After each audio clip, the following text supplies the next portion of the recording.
ভারত বলে জেনারেল ওয়াকার নাকি একমাত্র ভরসা। কাদের জন্য ভরসা? বাংলাদেশের জন্য না ভারতের জন্য? আসল কথা, জেনারেল ওয়াকার ভারতের একমাত্র ভরসা। আরো আছে, শুধু জেনারেল ওয়াকার একা না, তার সাথে 25-26টা জেনারেল আছে, 2-1টা ব্রিগেডিয়ার জেনারেল আছে, যারা ঠান্ডা মাথায় ওয়াকারুজ্জামানকে সমন্বয়কারী বানিয়েছে বাংলাদেশের সরকারকে অস্থিতিশীল করার জন্য। দর্শকবৃন্দ, এবার কয়েকটা স্পেসিফিক বিষয় আপনাদের সাথে আমি আলোকপাত করতে চাচ্ছি। সবাই বলে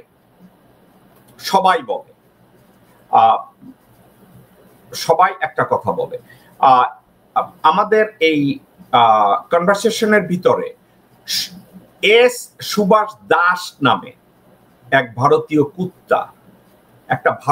কুত্তা সুভাষ দাস এসে কথা বলতে এসছে। সুভাষ দাস, এমনি আমি বললাম আপনি একটা কুত্তা, আপনার কাছে যদি কোনো তথ্য থাকে, আমার যে কোনো একটা তথ্যকে রিবাট করার মতো, আপনি কি স্ক্রিনে আসবেন? আমি আপনাকে লিংক পাঠিয়ে দেই, আপনি স্ক্রিনে আসেন।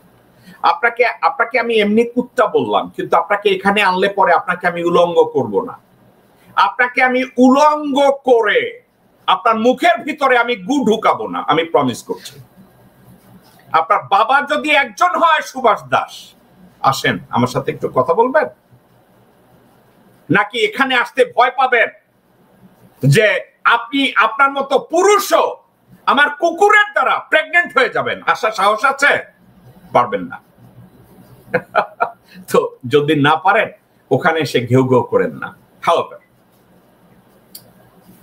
বাংলাদেশে ডক্টর মোহাম্মদ ইউনূসকে দর্শকবৃন্দ ল অর্ডার সিচুয়েশন অবনতির জন্য ডক্টর মোহাম্মদ ইউনূসকে আপনারা দায়ী করেন, অনেকে দায়ী করে, সাংবাদিকরা দায়ী করে, রুমিন ফারহানার মতো লোকজনরা দায়ী করে, মাসুদ কামালের মতো লোকজনরা দায়ী করে। ডক্টর মোহাম্মদ ইউনূস নাকি সরাসরি আইন শৃঙ্খলা পরিস্থিতির অবনতির জন্য দায়ী। তারা এমনও ন্যারেটিভ তৈরি করে ডক্টর মোহাম্মদ ইউনূস নাকি সাম্য হত্যাকাণ্ডের জন্য দায়ী, ডক্টর মোহাম্মদ ইউনূস নাকি চাঁদাবাজির জন্য দায়ী, ডক্টর মোহাম্মদ ইউনূস বাংলাদেশের চরম আইন শৃঙ্খলা পরিস্থিতির জন্য দায়ী। ঠিক আছে, তারা এই কথাগুলো বলে, কিন্তু একটা কথা, আপনারা দর্শকবৃন্দ, আপনারা যদি এই কথাটাকে একটু একা একা চিন্তা করে দেখেন, বাংলাদেশের আইন শৃঙ্খলা পরিস্থিতি রক্ষা করার জন্য পুলিশ, যেখানে 2/3 পুলিশ পালায় গেল 5ই আগস্টের পরে, তারা ভারতে পালায় গেল, ঠিক আছে, সবাই পালাইছে, তখন ডক্টর মোহাম্মদ ইউনূস তাকে বোঝানো হলো আইন শৃঙ্খলা পরিস্থিতিকে রক্ষা করার জন্য আর্মির ইনভলভমেন্ট দরকার, এবং তাকে ভারতীয় আরেক দালাল ডক্টর আসিফ নজরুল সহ বোঝানো হলো যে এখানে মিলিটারিকে ম্যাজিস্ট্রেসি পাওয়ার দেওয়ার দরকার। ডক্টর মোহাম্মদ ইউনূস লজিক্যালি চিন্তা করে, সার্বিক বিবেচনা করে মিলিটারিকে ম্যাজিস্ট্রেসি পাওয়ার দিল, কিন্তু আসল কথা কি জানেন আপনারা? তখন জানতেন প্রতিরক্ষা মন্ত্রণালয়কে তার হাতে নেয়ার জন্য, আইন শৃঙ্খলা পরিস্থিতির সার্বিক পাওয়ার বা ক্ষমতা তার হাতে নেওয়ার জন্য, টোটাল দেশটাকে জগা খিচুড়ি বানানোর জন্য জেনারেল ওয়াকার কৌশলে ডক্টর মোহাম্মদ ইউনূসের কাছ থেকে, শুধু জেনারেল ওয়াকার না, নৌবাহিনীর এবং বিমান বাহিনীর প্রধান সবাই মিলে বলল আর্ম ফোর্সেস সার্ভিসকে ম্যাজিস্ট্রেসি পাওয়ার দেওয়া হোক, তাদেরকে ম্যাজিস্ট্রেসি পাওয়ার দেওয়া হলো। ম্যাজিস্ট্রেসি পাওয়ার দেওয়ার পরে তারা কেউ কিছু বলে না, তাদের চোখের সামনে অপরাধ হচ্ছে, তারা ইন্টারভিন করে না। লোকজনের সামনে আওয়ামী লীগ বিএনপির নাম দিয়ে চাঁদাবাজি শুরু করেছে, মিলিটারিরা কিছু বলে না। বিভিন্ন জায়গায় টেন্ডারবাজি, চাঁদাবাজি, হত্যা, খুন, ধর্ষণ, বাড়ি ঘরে আগুন, টেন্ডারবাজি, এহেন কোনো অপরাধ নাই যে বিএনপি করছে না। ঠিক আছে, যখন বিএনপি এই কাজগুলো করছে না, ঠিক তখন তারা কি বলছে? তখন তারা একের পর এক দোষগুলো দিচ্ছে কাকে? ডক্টর মোহাম্মদ ইউনূসকে। কিন্তু আইন শৃঙ্খলা পরিস্থিতির দায়িত্বটা কার? একজন সরকার প্রধান তিনি কখন আইন শৃঙ্খলা পরিস্থিতিতে ইন্টারভিন করেন? যখন তার মন্ত্রণালয়, স্বরাষ্ট্র মন্ত্রণালয়, নিয়োজিত মন্ত্রণালয় ফেল করে। এখন এখানে যদি ষড়যন্ত্রকারী থাকে ওয়াকার, জেনারেল ওয়াকার, দর্শকবৃন্দ মন খুলে শোনেন, চক্ষু খুলে আমার একটা কথা শোনেন। বিডিআর পিলখানায় 2009 সালের 25শে ফেব্রুয়ারি যখন হত্যাকাণ্ড ঘটে, তখন 46 ব্রিগেড তারা অ্যাসাইন করলো 17 বেঙ্গলকে আইন শৃঙ্খলা ওই সেনাবাহিনীর 57 জন অফিসারদেরকে সেভ করার জন্য, বিদ্রোহ দমন করার জন্য করেছে। তো এখন ওটার দায়িত্ব কার ছিল? 17 বেঙ্গলের দায়িত্বটা কার ছিল? 46 ব্রিগেডের ব্রিগেড কমান্ডার ব্রিগেডিয়ার জেনারেল হাকিমের। হাকিম কি করেছে? সাথে সাথে 17 বেঙ্গলকে অ্যাসাইন করেছে। হাকিম ওইখানে একটা জিনিস ভুল করেছে। সেই ভুলটা কি ছিল? হাকিমকে যেই মুহূর্তে ওয়াকার বলেছে আপা ভিতরে যেতে নিষেধ করেছে, ওই মুহূর্তে সাথে সাথে ওয়াকারকে সাসপেন্ড করে অন্য আরেকজন মেজরকে 17 বেঙ্গলের কমান্ড দেওয়া উচিত ছিল। এটা ছিল ব্রিগেডিয়ার জেনারেল হাকিমের ব্যর্থতা। আমি যদি ব্রিগেডিয়ার হাকিমের জায়গায় হইতাম, যেই মুহূর্তে ওয়াকার বলেছে আপা ভিতরে যেতে নিষেধ করেছে, ওই মুহূর্তে আমি ওয়াকারকে রিপ্লেস করতাম। ওয়াকার এই ব্রিগেডিয়ার হাকিম সেটা করতে ব্যর্থ হয়েছে।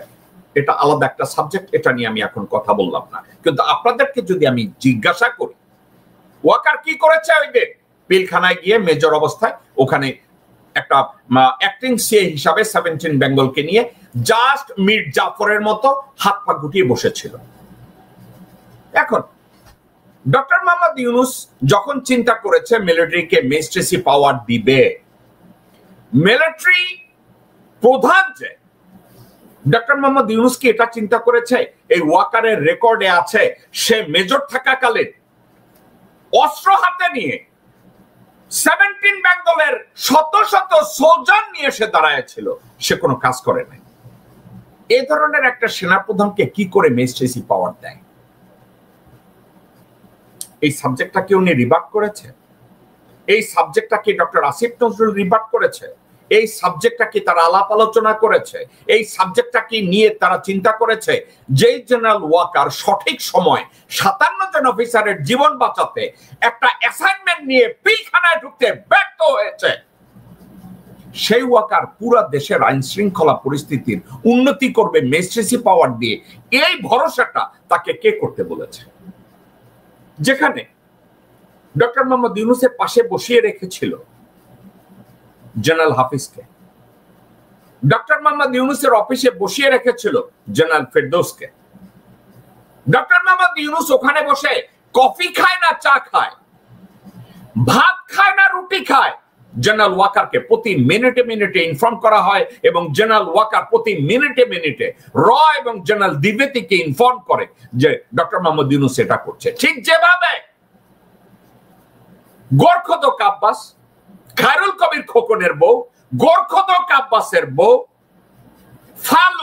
ফালুর ভাই নুরু, শিমুল বিশ্বাস, খালেদা জিয়া অসুস্থ অবস্থায় বেডে বসে পায়খানা করছে, বমি করছে না পানি খাইছে, এর টোটাল খবরটা বঙ্গভবনে এবং ভারতীয় হাইকমিশনে পৌঁছাতো। দর্শকবৃন্দ, এটা ছিল তাদের রোগ। দর্শকবৃন্দ, আপনাদেরকে আমি ঠান্ডা মাথায় একটা কথা বলি। সে কথাটা কি? জেনারেল ওয়াকার একটা কোঅর্ডিনেশন করে, সেই কোঅর্ডিনেশনটা বাংলাদেশকে রক্ষা করার জন্য না, এই কোঅর্ডিনেশনটা বাংলাদেশের 20 কোটি মানুষের স্বার্থে না, এই কোঅর্ডিনেশনটা ভারতকে যেন কোনো অবস্থাতে মানবতা বিরোধী আইনে যে বিচার হচ্ছে, এই বিচার কাণ্ডের কোন জায়গায় তাদেরকে যেন ইনভলভ করানো না হয়। বাংলাদেশে যদি বিডিআর পিলখানা হত্যাকাণ্ডের বিচার হয়, তাইলে ওয়াকার নিজে দোষী সাব্যস্ত হবে। বিডিআর হত্যাকাণ্ডের বিচার যদি হয়, ভারতের ভিতরে ইনভলভ হয়ে যাবে। বিডিআর পিলখানা হত্যাকাণ্ডের যদি সুষ্ঠু বিচার হয়, ভারতের মোদি, অজিত দোভাল, রাজনাথ সিং, অমিত শাহ এরা সবাই ওখানে অ্যাকিউজড হবে। তাহলে বাঁচার রাস্তা কি? জেনারেল ওয়াকারুজ্জামানকে ক্ষমতায় রাখা। জেনারেল ওয়াকারুজ্জামানকে যদি ক্ষমতায় রাখা যায়, তাইলে একটা সুযোগ আছে ভারতকে এই বিপদ থেকে বের করে আনা। দর্শকবৃন্দ, একটা কথা অনেকে বলে যে বেঞ্জামিন নেতানিয়াহু ইসরায়েলের প্রধানমন্ত্রী, তার উপরে আন্তর্জাতিক অপরাধ ট্রাইব্যুনাল থেকে গ্রেফতার পরোয়ানা হয়েছে, তাকে এখনো গ্রেফতার করা হচ্ছে না। একটা কথা, আমেরিকা আন্তর্জাতিক অপরাধ ট্রাইব্যুনালের সিগনেটরি না, এবং ইউরোপের কয়েকটা দেশ তারা আন্তর্জাতিক ট্রাইব্যুনালের সিগনেটরি হলেও তারা নেতানিয়াহুকে গ্রেফতার করবে না। কিন্তু আরেকটা কথা, নেতানিয়াহু যদি সাউথ আফ্রিকায় যায়, আফ্রিকান কোন কান্ট্রিতে যায়, নর্থ সাউথ আমেরিকান কোন কান্ট্রিতে যায়, তাকে গ্রেফতার করবে। কারণ কি? নেতানিয়াহু আমেরিকার সাথে লতকালতকি সম্পর্ক, ইউরোপিয়ান স্পেশালি ফ্রান্স এবং জার্মানি, সুইডেন, তাদের সাথে লতকালতকি সম্পর্ক। এখন এই কথাটাকে কেন বললাম?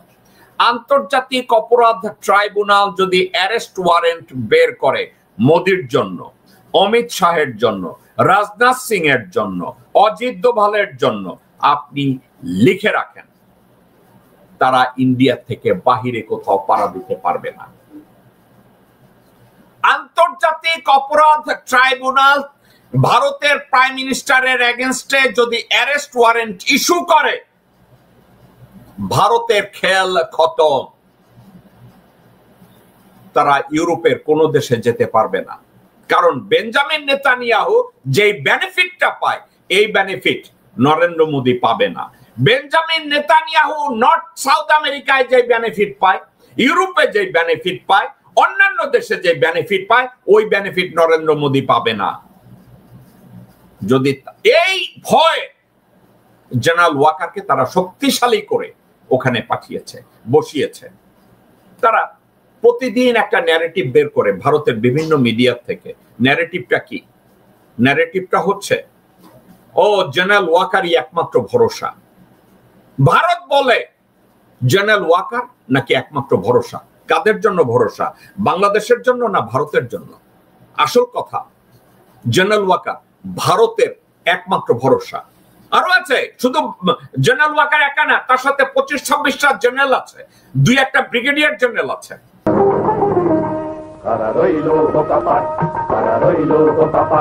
ভেঙে ফেল কর্নেল পাট, রক্ত জমাট শিকল পুজোর ভাষণ বেদি।